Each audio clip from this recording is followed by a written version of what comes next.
sa anomalya sa pondo ng AFP. Pero sabi ni Pinoy, mangangalap daw muna siya ng ebidensya bago tukuyin ang sinasabing protektor ni Garcia. Ikwento mo, Royces Nagitsiba. Ladies and gentlemen, sinabi niya rin sa Malacanang. Sa Malacanang, nandun yung Commander-in-Chief natin. Ang Commander-in-Chief natin, walang ibo. Kung alam niya pala kung sino yun, at sigurado namang hindi si Reyes, bakit hindi siya kumibo? Ito ang ibinunyag ni retired Commodore Rex Robles sa huling gabi ng burol ni Secretary Angelo Reyes. Ayon kay Robles, kilala raw ni Pangulong Aquino kung sino ang makapangyarihang tao na pumoprotekta kay dating AFP Controller Carlos Garcia. Mismong kay Senador Antonio Trillanes daw galing ang impormasyon. Agad namang pinabulaanan ni Pinoy ang paratang ni Robles. Ni hindi pa nga raw sila nagkakausap ng personal ni Trillanes mula nang lumaya ang senador. Pero pag-amin ni Pinoy, matagal na siyang may hinala kung sino ang totoong protektor ni Garcia. I have my ideas, no? But I am the chief executive. I execute the laws of the land, and part and parcel of that is that you do not make accusations without the corresponding evidence already on hand. Dagdag pa ni Pinoy, mas dumarami pa ang mga impormasyong nakukuha ng Malacanang ngayon na mas magpapadiin sa mga may sala. Pero paglilinaw ng Pangulo, hindi pwedeng madaliin ang ganitong uri ng kaso. It's really just a question of timing. No? Yeah, and we're at the stage that we are collating, and once we are ready, it will be the DOJ that will be at the forefront of filing the necessary cases. Sa ngayon, kinakalap na raw ng Department of Justice ang lahat ng mga ebidensyang maaaring gamitin para mapalakas pa ang mga kasong isasampa laban sa mga sangkot sa anomalya sa militar. Royces Nagitsiba, News 5. Sa iba pang mga balita, heroes burial ang ibinigay ng AFP para sa kontrobersyal na opisyal na dati nilang naging hepe.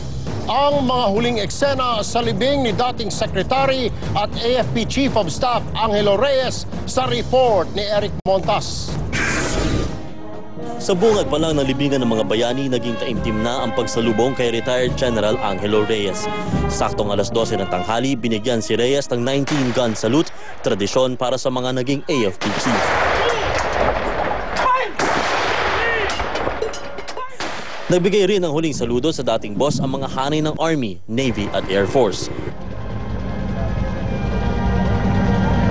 Bukod sa pamilya at nakatrabaho noon ni Reyes, dumalo rin sa libing ang mga taga-suporta at mga natulungan ng dating general. Sir Angelo Reyes, kung saan ka man ngayon, maraming salamat sa naitulong mo sa grupo. Isa siya sa nagtatag nitong ETR riders. Maraming salamat sa lahat. Naisa niya ang Pateros at saka ang Tagig. Alas 12:20 ng tanghali, nakarating ang labi ni Reyes sa dignitary section kung saan makakatabi niya ang mamahayag na si Max Soliven at dating Senador Blas Ople. Tumahimik na nang tiktupin ng watawat at ibigay ito sa may bahay ni Reyes na si Teresita. Dito na ibinuhos ng pamilya at mga kaibigan ni Reyes ang kanilang paghihinayang sa pagkawala ng dating general.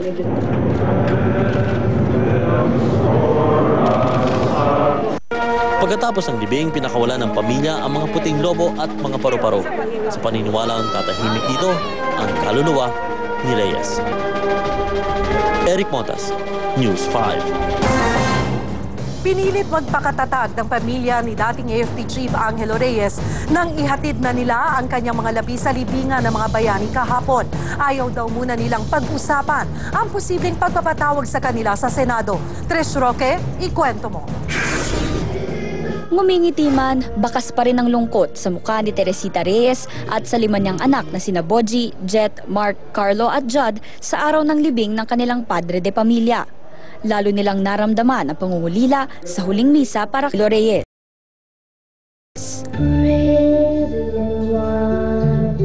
Make a wish for insanity. Hold your head up, no one's near. Someone's waiting for you.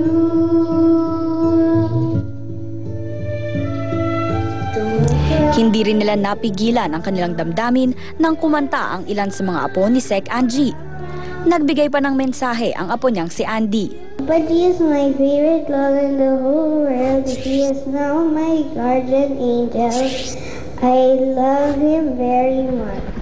Nang inihatid na sa huling hantungan si Reyes, sinubukan pang maging matatag ni Teresita at kinausap pa ang mga apo.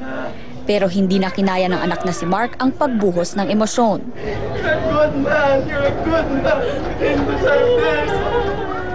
Mabuti na lang raw at madami ang nakiramay sa dating AFP chief. Maraming salamat po. I really believe that he's happy and that he's proven that he really is honorable in life and in death. Pagkatapos ng libing, tumanggi munang magpa-unlock ng interview ang pamilya at dumiretso sa kanilang tahanan sa Taguig.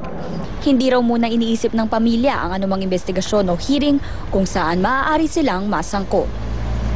The word Senate hearing, that's farthest from our minds now. No? Right now we're concentrating on how to support each other so we could overcome this grief. Trish Roque, News 5.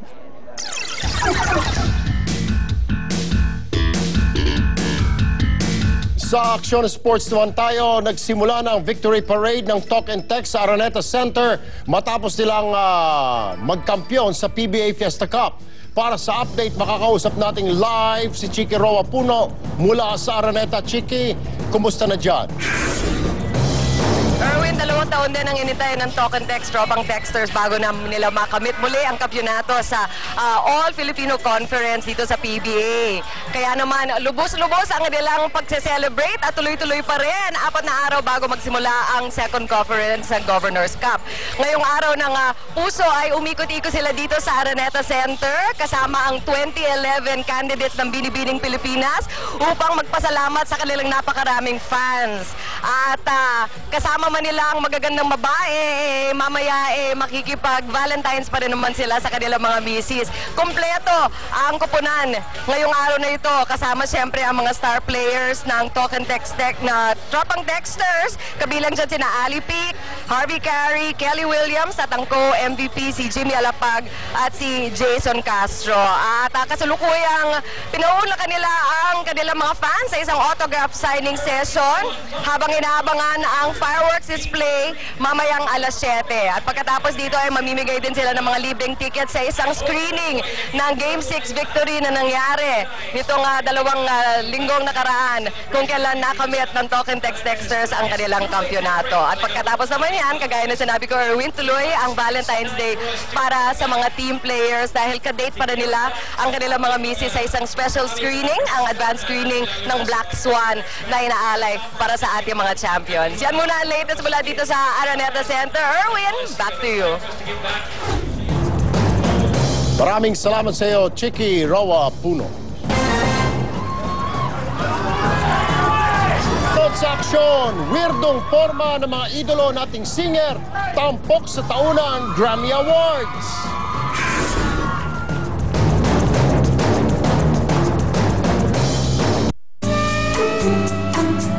Tol, ang tunay na lalaki, proteksyon ang binibigay. Hindi sakit o di inaasahang pagbubuntis. Kaya ikaw, Tol, gumamit ng Trust Condom. Bago umaksyon, proteksyon. Mag-Trust Condoms. Araw na ng mga puso, mga kapatid. Pero kung sa pera, ikaw ay tipid, kailangan ng diskarteng malupit. Bumili ka, kailangan hindi masapawan ng presyo yung lab. Paano naman yung upa? Pakuha namin yan, basta maraming bibili. Yung tangin sa puso mo, may didilig ba? Madami. Madami! Kapintuan pa lang. Talagang ready for Valentine's. At may payo rin ang baby love ni Ariel. Basta magkasama lang kayo, di ba? Namamahala